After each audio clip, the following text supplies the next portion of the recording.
What is up, kinfolk? So recently there's been a tweet that's been circulating around the internet that's been causing a little bit of a stir. The tweet was created by a gentleman named Rollo Tomassi, an author and a self-proclaimed godfather of the Red Pill Manosphere movement. I call myself the godfather of the manosphere, okay?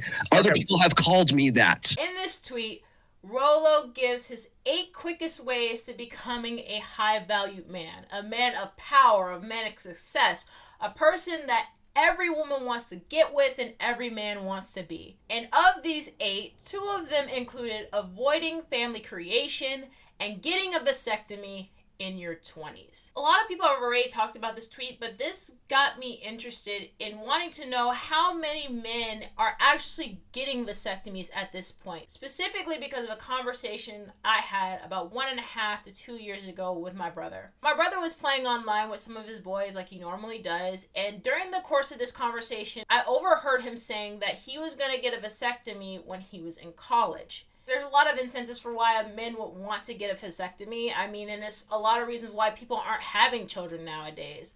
One of which is the economy. The cost of living is going up. Inflation is making things absolutely hard for anyone to live these days. In order for a lot of people to even pay their bills, they have to rely on the income of another person.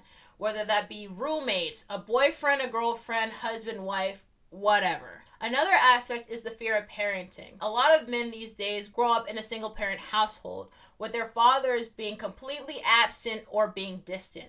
This has caused a lot of men to doubt their capabilities of even becoming a father themselves because the person who should have been that example was not present in their life. So how can I be that presence for another human being? And one other reason I would say is because of just the instability of the world we live in now. There's whispers of wars, once again, inflation, terrible economy, the housing market. All these things have caused people in general to say that they do not want to have children. But the biggest thing, which is also the craziest thing that I found in my research, have caused men under the age of 30 to not want to have children. In fact, it was actually the repeal of Roe v. Wade. The International Journal of Impotence. The researchers reviewed the charts of adults requesting consultations in July of August 2021 and compared that to July-August of 2022. Then they collected the billing information from 2018 to now. They stated in their findings, the median age of men post-Dobbs seeking consultations was significantly younger than pre-Dobbs, going from 38 years old to 35, with an increase in men under the age of 30 seeking a vasectomy. That 16.9% of men post-Dobbs were childless compared to 8.6% from the previous year. A lot of urologists also go on to say that they see the same exact patterns happening, finding that they have a lot of men in their 20s who are coming for vasectomies. However, there's a lot of misinformation in regards to vasectomies that isn't really being talked about. During the conversations I've seen recently about the tweet, a lot of men have been saying and coming to Rollo's defense stating that vasectomies are reversible. In the study that I previously mentioned where men were seeking more consultations for vasectomies, I found it very interesting that when it came to how they described vasectomies, it was described as permanent contraception and in some places permanent sterilization. Some doctors even say if you even think that this should be reversed or consider reversing, that you're not a viable option for a vasectomy. But if anything, let's get into the numbers. Men who reversed their vasectomies in less than 3 years after having it, 97% of them achieved sperm and semen and had a 76% success rate of getting pregnant. 3 to 8 years, it goes from 88% of sperm to 53% of them achieving pregnancy. 9 to 14 years, 79% achieve sperm,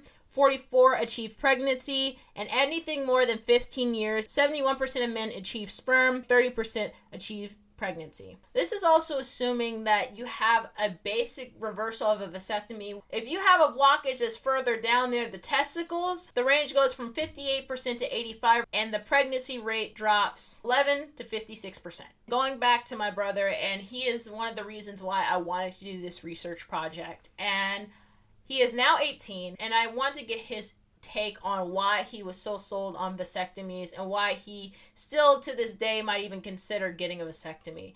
And some of the reasons why he gave were very similar to what I learned is the fear of parenting, the fear of the world and the way the world is going. But one aspect that kind of, I'm not even going to lie, it kind of hurt my feelings a bit, was that my brother did not trust women. The fear that he can be successful and a woman can take half of everything he owns and even take his children and use them as collateral against him. So for him, a vasectomy would be to protect himself, but also give him the ability to have pleasurable experiences with women without having to deal with the consequences of having a baby involved. I asked him about the concept of condoms and he was like, well, you lose pleasure. That's what kind of hurt me. I understand he's not talking about me or his sisters or even our mom. He doesn't see us this way. But the aspect that women are not to be trusted and the only thing they're good for is basically being chum buckets.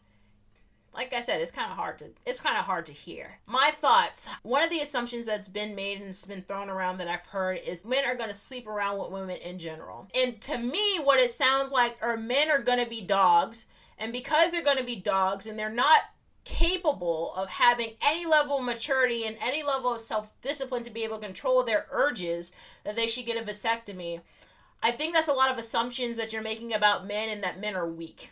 Anybody who shows a lack of self-discipline and lack of self-control over their body in general is somebody that I personally wouldn't want to be around and is someone who you need to be wary of. We could talk about sex, but in what other aspects of your life do you not practice self-discipline? If you are intending on having a family later on down the line, you do not need to sleep with multiple women to figure out what a good one is and what a bad one is. Because at the end of the day, you don't have to get a woman pregnant. Shoot, you don't even have to marry a woman for her to ruin your life. If we're going back to the aspect of women are not to be trusted, women are nothing more than chum buckets. For those men, do not fraternize and do not mess with women unless it's from a perspective of like a transaction. Lastly, I would say to seek wise counsel from men and women who have successful relationships and marriages, and even ones that don't have successful relationships and marriages, but who are honest about some of the mistakes that they made. If you're interested in a girl, bring her around people who have a certain insight and a certain level of wisdom.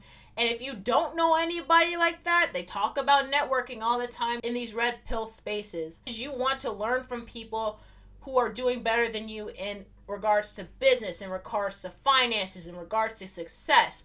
Why don't you apply that to your own relationships? If you have any decent women in your life, bring them around them. Because, you know, I may not know my flowers, but I know a bitch when I see one. But anyway, kinfolk, let me know what you think in the comment section below. How do you feel about the rate of men getting vasectomies these days and how many of them are actually in their 20s, which is absolutely insane. I'd love to hear from you guys. If you made it this far, go ahead and like the video and subscribe for future videos because as you know, it helps your girl out. But as always, kinfolk, you know I love you and I will see you in the next one. Peace.